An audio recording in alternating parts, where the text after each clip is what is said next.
కాలం మారుతోంది, కానీ సత్యం కాదు. యుగాలు దాటిన ధర్మం నిలిచి ఉంటుంది. ఇవి కేవలం పురాణాలు కావు, మన మూలాలను గుర్తు చేసే ప్రతిధ్వనులు. ఇది సనాతన కథలు. వెల్కమ్ టు సనాతన కథలు యూట్యూబ్ ఛానల్. నా పేరు కార్తికేయ.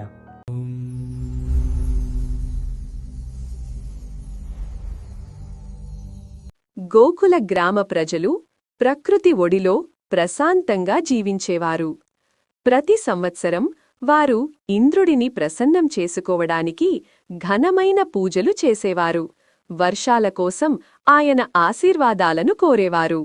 ఒకరోజు బాలకృష్ణుడు తన తండ్రి నందుడిని అడిగాడు, తండ్రి, మనం ఇంద్రుడిని ఎందుకు పూజిస్తాము? గోవర్ధనగిరి కదా మనకు అన్నీ ఇస్తోంది. కృష్ణుడి మాటలతో ప్రేరణ పొందిన గ్రామస్థులు గోవర్ధనగిరికి పూలు, నైవేద్యాలతో అద్భుతమైన పూజలు చేశారు. ప్రకృతికి కృతజ్ఞతలు తెలిపారు. స్వర్గంలో ఇంద్రుడు కోపంతో ఊగిపోయాడు. తనను కాదని గోవర్ధనగిరిని పూజించినందుకు గోకుల గ్రామంపై ఉగ్రమైన వర్షాన్ని కురిపించాడు. గాలి, వాన, మెరుపులతో ఆ ప్రాంతమంతా కకావికలమైంది. ప్రజలు భయంతో వణికిపోతున్నప్పుడు కృష్ణుడు ప్రశాంతంగా నిలబడి తన చిటికెన వేలితో గోవర్ధనగిరిని గొడుగులా పైకి లేపాడు. అది చూసి అందరూ ఆశ్చర్యపోయారు.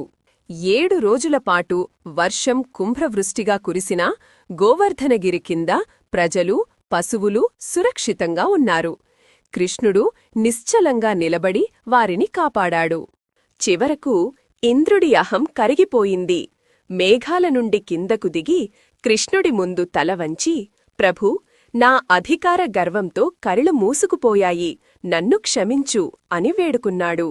కృష్ణుడు బదులిచ్చాడు, ఇంద్రుడా, నిజమైన బలం అహంకారంలో కాదు, వినయంలో ఉంటుంది. ఆనాటి నుండి గోవర్ధన పూజను జరుపుకుంటారు. ప్రేమ, కృతజ్ఞత, దైవంపై విశ్వాసం ఎలాంటి తుఫానులకన్నా గొప్పవని గుర్తుచేసుకుంటారు.